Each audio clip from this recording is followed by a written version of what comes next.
की सरकार हरियाणा में और प्रधानमंत्री नरेंद्र मोदी जो वहाँ पे जो जिसका शिलान्यास करने वाले हैं, जो बहुत सारी परियोजनाएं हैं, वो किस तरह से जब बनकर तैयार होगा, वो किस तरह से मॉडल दिखेगा, इसका वो मुआयना करते हुए और एम्स जो अस्पताल है रेवाड़ी में उसका वो शिलान्यास करेंगे अब से कुछ ही देर के बाद। और ये सारी चीज़ें बताई जा रही हैं कि वो किस तरह से वो जो अस्पताल जब बनकर तैयार होगा तो किस तरह से दिखेगा, इस बात की सारी जानकारी वहाँ के जो अधिकारी हैं वो प्रधानमंत्री को इस वक्त देते हुए। तो प्रधानमंत्री इस वक्त हरियाणा के रेवाड़ी में और अब से कुछ ही देर के बाद प्रधानमंत्री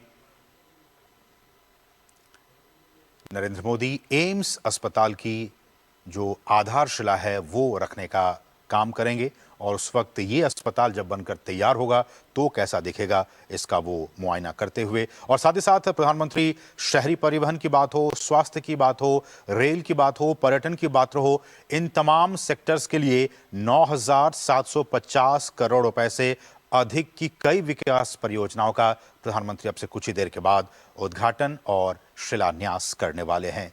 तो आज का दिन हरियाणा के लिए बहुत ही महत्वपूर्ण, आप देख सकते हैं इन तस्वीरों में वो तमाम चीज़ें बताई और समझाई जा रही हैं कि किस तरह से जब ये बनकर तैयार होगा तो फिर कैसा दिखेगा। उसके बाद साथ ही साथ प्रधानमंत्री रोहतक, महम, हांसी खंड में ट्रेन सेवा को भी हरी झंडी दिखाएंगे। उसके बाद हरी झंडी दिखाने के बाद इससे होगा ये कि रोहतक और हिसार क्षेत्र में जो कनेक्टिविटी है, रेल कनेक्टिविटी, उसमें काफ़ी सुधार होगा और जो रेल के मुसाफिर हैं उनको काफ़ी इससे फ़ायदा होगा और रोहतक और हिसार के बीच यात्रा का समय भी काफ़ी बच जाएगा। तो ये सारी चीज़ें तोहफे के तौर पर, सौगात के तौर पर आज प्रधानमंत्री हरियाणा को देने वाले हैं। साथ ही साथ गुरुग्राम मेट्रो रेल परियोजना की भी आधारशिला रखेंगे। तो एम्स की भी आधारशिला रखा जाएगा, गुरुग्राम मेट्रो रेल परियोजना की भी आधारशिला रखेंगे और इसमें प्रधानमंत्री करीब करीब 5,450 करोड़ रुपए की लागत से विकसित होने वाली गुरुग्राम मेट्रो रेल परियोजना की अब से कुछ ही देर के बाद आधारशिला रखने वाले हैं। और कहा जा रहा है कि ये 28.5 किलोमीटर इसकी कुल लंबाई होगी और इस पूरे परियोजना में, मेट्रो की परियोजना में, मिलेनियम सिटी सेंटर को उद्योग विहार चरण 5 से जोड़ा जाएगा और साइबर सिटी के पास मौलसारी एवेन्यू स्टेशन पर रैपिड मेट्रो रेल गुरुग्राम के मौजूदा जो मेट्रो नेटवर्क है उसके साथ इसे मिला दिया जाएगा और साथ ही साथ द्वारका एक्सप्रेसवे पर भी इसका विस्तार होगा। तो कहीं ना कहीं कनेक्टिविटी के लिहाज से, स्वास्थ्य के लिहाज से आज का दिन हरियाणा के लिए, रेवाड़ी के लिए बहुत ही महत्वपूर्ण, चाहे वो गुरुग्राम मेट्रो रेल परियोजना की बात हो या फिर एम्स रेवाड़ी की बात हो, आज के दिन बहुत ही महत्वपूर्ण। साथ ही साथ हम आपको जानकारी दे देंगे, जानकारी दे रहे हैं और आगे हम आपको तस्वीरें भी दिखाएंगे कि किस तरह से प्रधानमंत्री कुरुक्षेत्र के लिए ज्योतिसर में जो नवनिर्मित अनुभव केंद्र है उसका भी अब से कुछ ही देर के बाद उद्घाटन करने वाले हैं। और कहा जा रहा है कि ये अनुभवात्मक संग्रहालय जो है वो लगभग 240 करोड़ रुपए की लागत से बनाया गया है। ये म्यूजियम होगा, अनुभवात्मक संग्रहालय, और उसका प्रधानमंत्री उद्घाटन करेंगे। ये संग्रहालय जो म्यूजियम है वो 17 एकड़ में फैला हुआ है, जिसमें कि 1 लाख वर्ग फीट से अधिक इंडोर जगह है और यहाँ पे महाभारत की महाकाव्य गाथा और गीता की शिक्षाओं को ये म्यूजियम में जीवंत आपको नजर आएगा। तो रेलवे की परियोजनाओं हो या फिर ये म्यूजियम की बात हो, गुरुग्राम मेट्रो की बात हो या फिर एम्स की बात हो, तो आज का दिन बहुत ही महत्वपूर्ण। प्रधानमंत्री उन तमाम परियोजनाओं का किस तरह से जब बनकर तैयार होगा उसका मुआयना करते हुए, तमाम अधिकारी उनको समझाते हुए कि किस तरह जब ये सारी चीज़ें बनकर तैयार होंगी तो किस तरह से हरियाणा के लोगों के लिए, और न सिर्फ हरियाणा के, रेवाड़ी के, बल्कि आसपास के जो ज़िले के जो लोग हैं, आसपास के राज्य के जो लोग हैं, उनको भी स्वास्थ्य के लिहाज से, कनेक्टिविटी के लिहाज से काफ़ी फायदा होगा। और मोटी बात ये तो हुई परियोजनाओं की बात, लेकिन मोटी बात ये कि हमने देखा जब आम बजट पेश किया जा रहा था, वित्त मंत्री जब निर्मला सीतारमण पेश कर रही थी, उन्होंने कहा कि इस बार के बजट में भी, और सरकार की कोशिश भी रही है बीते 10 वर्षों में, कि जो बुनियादी अवसंरचना से जुड़े जो परियोजनाएं हैं उन पर बहुत ज्यादा सरकार खर्च कर रही है, यानी कि कैपिटल एक्सपेंडिचर, इसको हम कैपेक्स के तौर पर कह सकते हैं कि कैपिटल एक्सपेंडिचर में लगातार सरकार बहुत ज़्यादा पैसा खर्च कर रही है, चाहे वो स्वास्थ्य के क्षेत्र की बात हो, आधारभूत संरचनाओं की बात हो, कनेक्टिविटी की बात हो, संचार की बात हो, स्वास्थ्य से जुड़े जो अवसंरचनाएं उसकी बात हो। तो सरकार की कोशिश यही है कि पूरे देश में जो अवसंरचना, बुनियादी अवसंरचना से जुड़े जो क्षेत्र हैं, उन पर ज्यादा से ज्यादा खर्च किया जा सके। और ये लाइव तस्वीर है।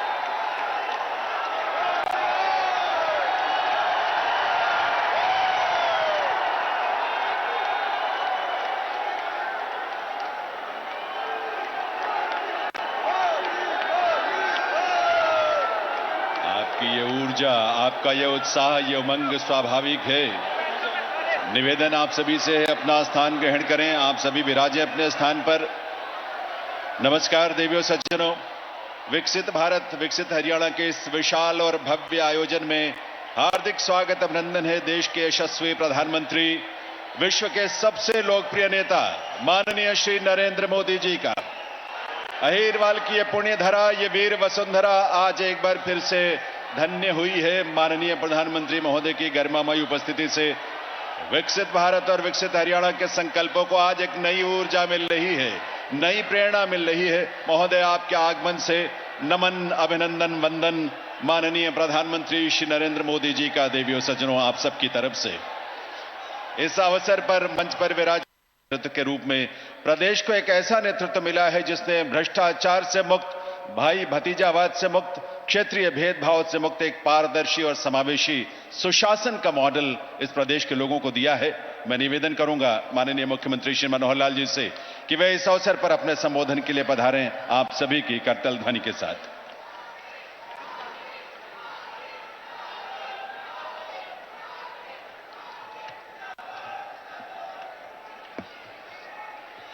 भारत माता के, भारत माता के। आदरणीय प्रधानमंत्री जी, माननीय राज्यपाल महोदय राव इंद्रजीत सिंह जी, केंद्रीय मंत्री, deputy chief minister Shri Dushyant Chautala ji, Haryana के प्रदेश के अध्यक्ष श्री नायब सिंह सैनी जी, सम्मानित मंच, उपस्थित हरियाणा के इन 4 जिलों से दक्षिण हरियाणा विशेष तौर पर हजारों की संख्या में आज जनसमूह, आप सबका अभिनंदन करता हूं।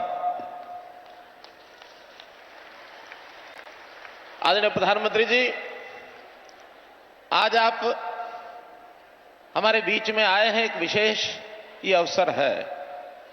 इससे पहले भी जब आप आए, हमारा मार्गदर्शन आपने किया, हमको अपना आशीर्वाद दिया, लेकिन आज का अवसर मैं कहूंगा ये और भी ज्यादा व्यवहारिक और विशेष एक प्रकार का महत्व रखता है, क्योंकि आज लगभग 10 साल पहले 2013 में जब आप प्रधानमंत्री अभी नहीं बने थे, जैसा राव साहब ने बताया, आप मुख्यमंत्री गुजरात के थे, लेकिन देश के प्रधानमंत्री के रूप में देश की जनता आपको देख रही थी। उस यात्रा का श्री गणेश आपने रेवाड़ी से किया था 15 सितंबर 2013 को, और आज वही रेवाड़ी की धरती है जहां पर यहां के लोगों की अपेक्षा वर्षों पुरानी ये मांग थी, यहां एम्स का जैसा 22वां केंद्र, और अपने हरियाणा प्रदेश में भी हमने हर जिले में मेडिकल कॉलेज खोलने की जो एक मुहिम चलाई थी, उसमें भी इस एम्स का रेवाड़ी जिले के लिए बहुत बड़ा एक महत्व है, बहुत बड़ा एक योगदान है। इस एम्स से न केवल दक्षिण हरियाणा के लोगों को बल्कि राजस्थान के लोगों को भी बहुत बड़ा लाभ मिलने वाला है, क्योंकि यहां से 5 किलोमीटर दूर राजस्थान भूमि शुरू हो जाती है। तो इस नाते से इस एम की बनाने के भूमिका में, जैसा माजरा गांव, यहां के लोगों ने हमको अपनी पंचायती जमीन भी दी है, और यहां के प्राइवेट लोगों की जमीन को हमने खरीद करके और इसके लिए जमीन उपलब्ध कराई है। इसके लिए मैं माजरा गांव का भी बहुत बहुत आभार प्रकट करता हूं। आज के उद्घाटन और शिलान्यास में अन्य भी कई कार्यक्रम हैं, जिसमें मुख्य रूप से गुरुग्राम का मेट्रो स्टेशन जो प्रोजेक्ट है, लगभग 5,500 करोड़ रुपए का ये मेट्रो का प्रोजेक्ट, इसका भी आप शिलान्यास करेंगे और ये भी बहुत जल्दी पूरा होकर के न केवल स्थानीय गुरुग्राम के लिए बल्कि प्रदेश देश के लोगों के साथ साथ बहुत बड़ी विदेशी कंपनियों के लोग भी यहां अपना निवेश करने के लिए आए हैं, व्यापार उद्योग करते हैं, उनको भी इसका लाभ होगा। मिलेनियम सिटी गुरुग्राम, उसकी प्रगति हमारे देश की प्रगति, प्रदेश की प्रगति में बहुत बड़ी भूमिका अदा करती है, उसका भी हमको लाभ मिलने वाला है। इसी प्रकार रेलवे के कई प्रोजेक्ट, हमारा इंफ्रास्ट्रक्चर, चाहे सड़क मार्ग हो, चाहे रेल मार्ग हो, चाहे हवाई मार्ग हो।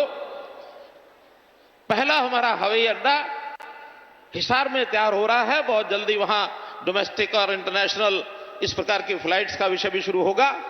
रेलवे का जाल फैलाने में आज एक बड़ी रेल लाइन रोहतक से लेकर के हांसी तक, क्योंकि उसके कारण से पश्चिम हरियाणा दिल्ली से बहुत छोटे मार्ग से जुड़ जाएगा, उसका भी आप उद्घाटन कर रहे हैं और अभी थोड़ी देर में वहां पर पहली रेलवे गाड़ी जो है उसको शुभारंभ करने के लिए आप हरी झंडी दिखाएंगे। रेलवे के इतिहास में यह भी एक बहुत बड़ा दिन हमारे लिए है। और ऐसे ही जैसे बहुत प्रकार के सांस्कृतिक महत्व की बातें हम आज देख रहे हैं, अपने देश की जनता उस ओर कैसे आगे बढ़ रही है। 22 जनवरी का वो दिन, जिस दिन अयोध्या में भगवान श्री रामचंद्र जी के प्राण प्रतिष्ठा कर मंदिर में, और वो एक ऐतिहासिक दिन बना है। देश में राम राज्य की जो कल्पना की जाती थी, एक प्रकार का प्रत्यक्ष, वैसे तो पिछले 10 सालों में आपने जो हमें राह दिखाई है, राम राज्य की ओर आगे बढ़ रहे हैं। अब और ज्यादा संकल्प पक्का हुआ है कि उस प्राण प्रतिष्ठा से हमारे नेतृत्व की प्रतिष्ठा भी बहुत बढ़ी है। और जो और अच्छी बात हुई, अभी कल ही अबू धाबी में आपने जो मंदिर का जाकर के वहां उद्घाटन किया, और जिस प्रकार विदेशों में भी, कतर में भी ऐसे मंदिरों का जो उद्घाटन, ये भी दुनिया के इतिहास के अंदर एक नई बात जो हो रही है। उसी कड़ी के अंदर भले छोटा वो पग हो, लेकिन महत्वपूर्ण है कि कुरुक्षेत्र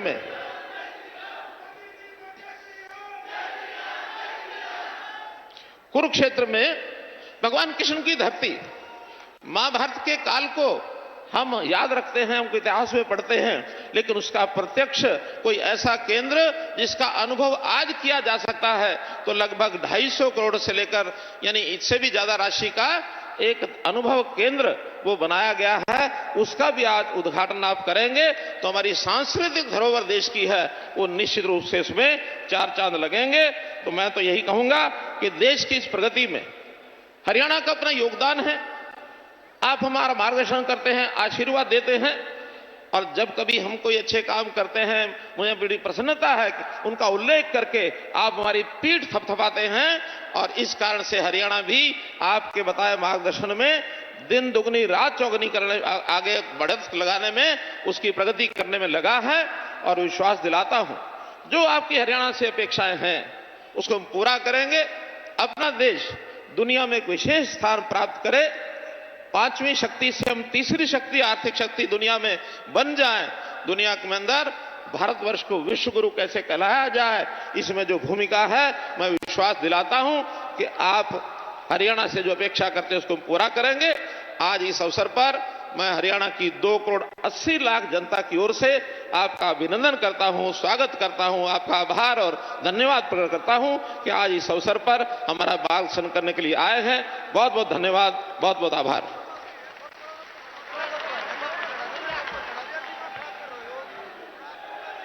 बहुत बहुत आभार माननीय मुख्यमंत्री श्री मनोहर लाल जी का। देवियों सज्जनों, अब वो ऐतिहासिक घड़ी आ पहुंची है जब माननीय प्रधानमंत्री महोदय अपने कर कमलों से एम्स माजरा सहित अनेक परियोजनाओं का शिलान्यास, उद्घाटन और लोकार्पण करेंगे, जिनका विवरण आप फिल्मों के रूप में भी यहां देखेंगे और उसके बारे में जानेंगे। मैं इस समय निवेदन करूंगा माननीय प्रधानमंत्री महोदय से कि वे अपने कर कमलों से रिमोट का बटन दबाकर इन परियोजनाओं की शिला पट्टिकाओं का अनावरण करने की कृपा करें और आप सभी उसमें शामिल हों।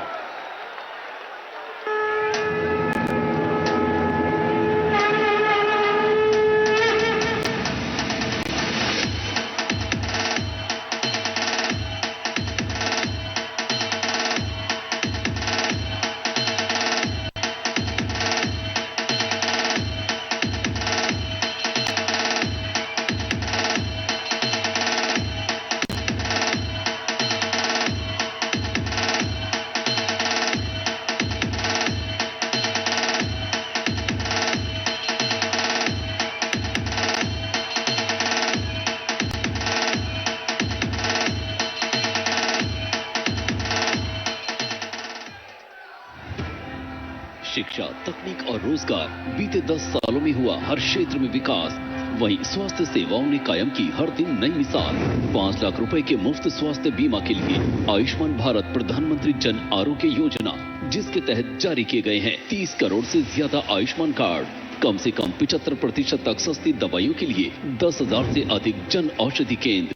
देश भर में 1,64,000 से ज्यादा और संबोधित कर रहे हैं। ये म्यूजियम भगवान श्री कृष्ण के गीता संदेश और इस पावन धरा की भूमिका से दुनिया को परिचित कराएगा। मैं रेवाड़ी सहित पूरे हरियाणा के लोगों को इन सुविधाओं के लिए बहुत बहुत बधाई देता हूं।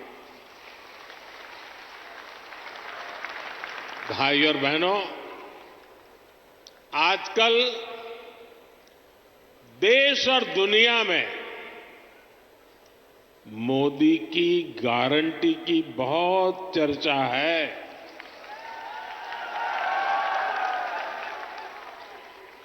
और रेवाड़ी तो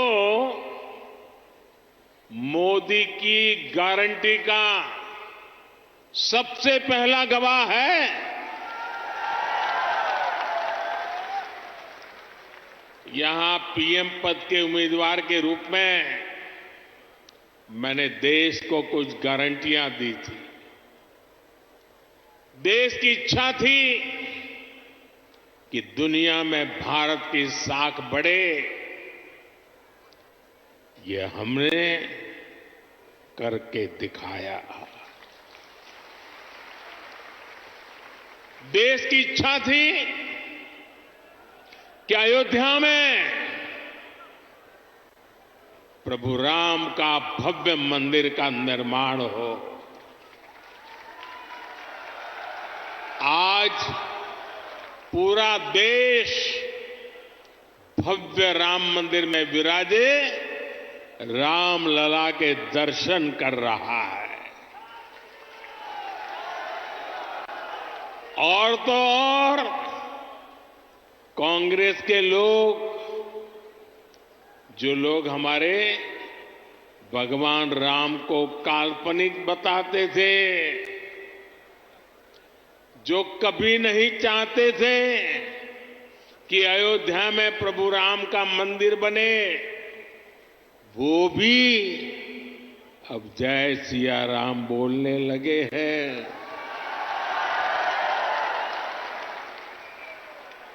साथियों,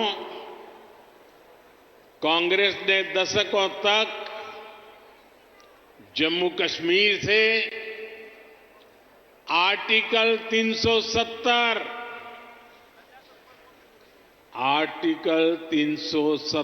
हटाने पर रोड़े अटकाए थे।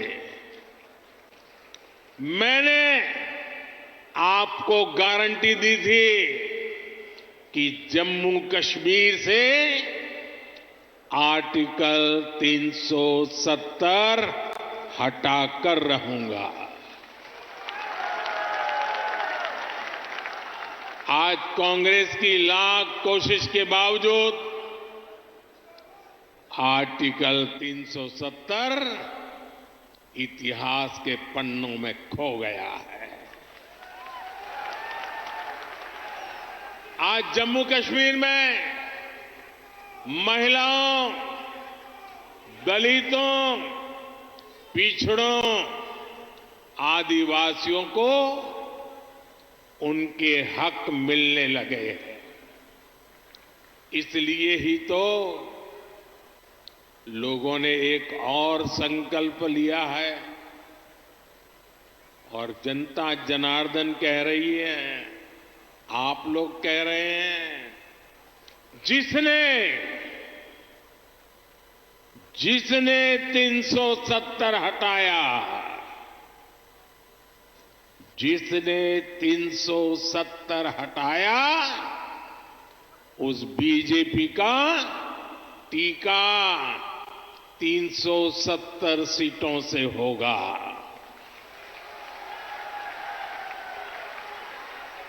बीजेपी के 370 ही पहुंचाएंगे, एनडीए को 400 पार। साथियों, यही रेवाड़ी में मैंने पूर्व सैनिकों को वन रैंक वन पेंशन लागू करने की गारंटी दी थी। कांग्रेस वाले सिर्फ 500 करोड़ रुपए दिखाकर वन रैंक वन पेंशन लागू करने का झूठ बोलते थे। रेवाड़ी की वीर धरा से लिया गया वो संकल्प मैंने आपके आशीर्वाद से पूरा किया। अभी तक ओआरओपी के तहत वन रैंक वन पेंशन के तहत पूर्व सैनिकों को करीब करीब 1 लाख करोड़ रुपए मिल चुके हैं और इसके बड़े लाभार्थी हरियाणा के भी पूर्व सैनिक रहे हैं। सिर्फ रेवाड़ी के ही सैनिक परिवारों की बात करूं तो उन्हें ओआरओपी से 600 करोड़ रुपए से ज्यादा मिले हैं। आप मुझे बताइए, जितना पैसा रेवाड़ी के सैनिक परिवारों को मिल रहा है उससे भी कम कांग्रेस ने पूरे देश के पूर्व सैनिकों के लिए बजट में रखा था, सिर्फ 500 करोड़। ऐसे झूठ और धोखेबाजी के कारण ही कांग्रेस को देश ने नकार दिया है। साथियों, मैंने रेवाड़ी वासियों को, हरियाणा के परिजनों को यहां एम्स बनाने की भी गारंटी दी थी। आज यहां एम्स के निर्माण की प्रक्रिया शुरू हो गई है और हमारे राव इंद्रजीत तो इस काम के लिए लगातार, वो बोलते कम है लेकिन जो तय करे उसके पीछे लगे रहते हैं। आज एम्स का शिलान्यास हुआ है तो मेरी गारंटी की, और मैं आपको कहूंगा कि आज उसका शिलान्यास किया है और लोकार्पण भी हम ही करेंगे।